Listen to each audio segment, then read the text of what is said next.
할렐루야, 바퍼주는 가스펠 60번째 시간입니다. 오늘은 사사기 20장 8절부터 11절의 말씀 가지고 함께 은혜를 나누고자 합니다. 제가 말씀의 일부를 읽어드리면요. 모든 백성이 일제에 일어나 이르되 우리가 한 사람도 자기 장막으로 돌아가지 말며 한 사람도 자기 집으로 들어가지 말고 베냐민의 기브아에 가서 그 무리가 이스라엘 중에서 망령된 일을 행한 대로 징계하게 하리라 하니라. 이와 같이 이스라엘 모든 사람이 하나같이 합심하여 그 성읍을 치려고 모였더라. 아멘. 읽은 말씀 가지고 욱하지 말자라는 제목으로 잠시 은혜를 나누고자 합니다. 베냐민 지파 도시인 기브아에서 자신의 아내를 잃은 레이는 이스라엘 전 지파에 자기의 원수를 갚아달라고 메시지를 보냈습니다. 그 메시지를 받은 전 이스라엘 민족은 신속하게 미스바에 모였습니다. 아마 출애굽 이후에 이스라엘 역사에서 이렇게 하나가 된 적은 없을 것 같습니다. 사사기 20장 1절에 보면 단에서 부엘세바까지라는 표현이 있는데 이 표현은 이스라엘 전국을 의미합니다. 그런데 이 표현은 성경에서 여기에 처음 쓰였어요. 그 정도로 이 사건은 전국에 관심사를 갖게 했고 단숨에 전 이스라엘이 모여들게 했습니다. 이스라엘 사람들은 문제의 도시 기브아에서 한 5km쯤 떨어진 미스바에 모여서 이 사건에 대해서 들었습니다. 그리고 이스라엘 사람들은 모두 분노에 차서 베냐민 지파와 전쟁을 하기로 결정했습니다. 8절과 11절에 그때 이들의 모습에 대해서 나타내주고 있는데요. 8절에 모든 백성이 일제히 일어나며 또 11절에 이스라엘 모든 사람이 하나같이 합심하여 라는 말을 보면 그들의 모습은 진정한 한 팀이 된 것처럼 일사불란하고 신속하게 결정을 내립니다. 여러분, 이제 전쟁이 벌어지는데 베냐민 지파의 군사수는 26,000명입니다. 이에 비해 이스라엘 군사의 수는 40만 명이나 돼요. 15배가 넘는 군사가 베냐민의 악을 갚을 때까지 집에 가지 않겠다고 결심을 하고 있어요. 15대 1로 싸우면서 끝장을 보겠다라는 것이죠. 물론 베냐민 지파가 나쁜 짓을 했습니다. 나쁜 짓을 했으면 벌을 받고 경고를 받는 것이 맞습니다. 그런데 여기서 우리가 생각해 봐야 할 중요한 것이 하나 있어요. 이스라엘 민족이 이런 결정을 내리게 된 가장 핵심 요소는 레이인의 말이었습니다. 피해를 당한 레이인의 진술로 인해 그들 모두는 베냐민 지파를 공격하기로 결정한 것입니다. 잘못된 것을 바로잡는 단호한 결정 같지만 이스라엘 백성들의 가장 큰 패착은 레이인의 말만 듣고 믿었다는 사실입니다. 하지만 레이인은 객관적으로 이 사건을 설명하지 않았으며 자기에게 유리한 대로만 말을 했습니다. 여러분 보십시오. 19장 22절 후반부에 내 집에 들어온 사람을 끌어내라. 우리가 그와 관계하리라 라는 말씀을 보면 기브아의 불량배들이 요구한 것은 레인이었습니다. 이때 그 집 주인이 불량배들을 말리고자 했지만 상황이 정리되지 않았습니다. 그러자 자기의 아내를 그 불량배들에게 내준 사람은 다름 아니라 레인이었습니다. 그런데 이를 왜곡하고 있는 것이지요. 그들이 자신을 죽이고자 했으며 아내를 욕보였다고 말입니다. 또한 그는 자기의 아내가 욕당하며 죽어가고 있을 때 집 안에서 잠을 자고 있었는지 무엇을 했는지 알 수 없지만 아무 일도 당하지 않았습니다.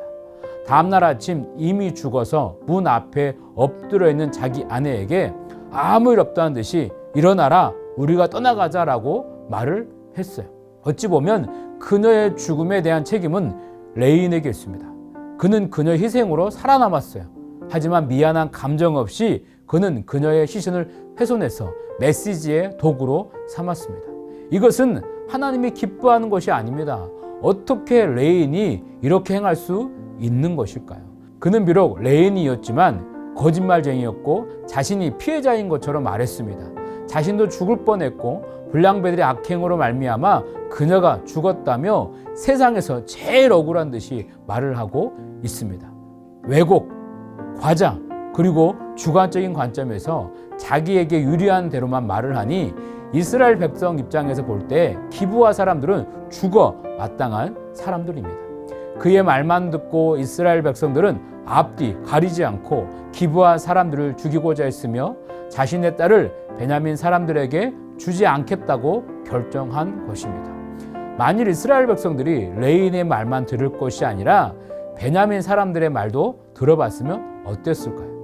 또는 이스라엘 백성들이 자신들의 감정으로 판단할 것이 아니라 하나님께 물어봤다라면요. 아니 최소한 이 상황을 두고 조금만 더 시간을 갖고 생각해 봤다라면 오늘의 결과는 분명히 달라져 있을 것입니다. 여러분, 때로는 내가 생각한 것이 분명히 옳다고 여겨서 신속하게 결정을 내릴 때가 있습니다. 그러나 그 판단에 영향을 주는 것이 잘못된 정보일 수도 있고 우리가 오해하는 경우도 너무나 많습니다. 그래서 순간 욱할 때가 있어서 분노하지만 그 분노의 무게에 대해서 잠언 27장 3절에는 돌은 무겁고 모래도 가볍지 아니하거니와 미련한 자의 분노는 이 둘보다 무겁다라고 말씀합니다. 이런 어리석은 일이 우리 일상에 수없이 많이 일어납니다. 서로 헤어진 연인들의 말을 들으면 같은 사건을 두고 말을 하는 것이 맞나 싶기도 합니다. 회사 동료가 보낸 카톡이나 문자의 뉘앙스를 잘 이해하지 못하고 기분 나빠하기도 합니다. 때로는 자기에게 유리한 대로 말을 하는 상대방의 말에 속아 큰 손해를 볼 때도 분명히 있습니다. 만일 그렇게 오해하고 속아서 내린 결정이 씻을 수 없는 결과를 가져오게 된다면 그것은 너무나 후회스러울 수밖에 없겠지요. 오늘 본문에서 이스라엘 민족이 내린 결정도 마찬가지입니다.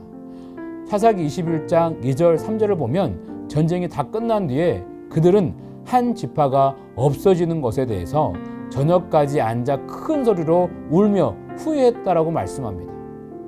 우리는 평생을 살면서 수없이 많은 결정을 내릴 것입니다. 하지만 감정에 취해 욱해서 결정해서는 안 됩니다. 감정이 올라올 때마다 잠언 12장 16절 말씀을 꼭 기억하십시오. 미련한 자는 당장 분노를 나타내거니와 슬기로운 자는 수욕을 참느니라. 여러분의 순간을 감정의 먹잇감으로 주지 마십시오. 여러분이 내린 결정이 오해나 실수 혹은 거짓에 의해 결정되지 않도록 하십시오. 그리고 무엇보다 우리의 모든 것을 아시는 하나님께 기도하며 물어보고 결정하는 여러분 되시기를 주의 이름으로 축원드리겠습니다. 기도하겠습니다. 우리에게 이성을 주신 하나님 아버지, 우리는 수많은 결정들을 하며 살아갑니다. 인생의 결정들을 내릴 때에 잘못된 정보만 믿고 거짓말에 속아 욱하는 감정으로 결정하지 않게 하여 주옵소서. 우리의 순간을 감정의 먹잇감으로 줄 것이 아니라 하나님께 기도하며 결정하는 우리 모두가 되게 하여 주옵소서. 우리 주 예수님의 이름으로 기도드리옵나이다. 아멘. 할렐루야. 승리하세요. 화이팅!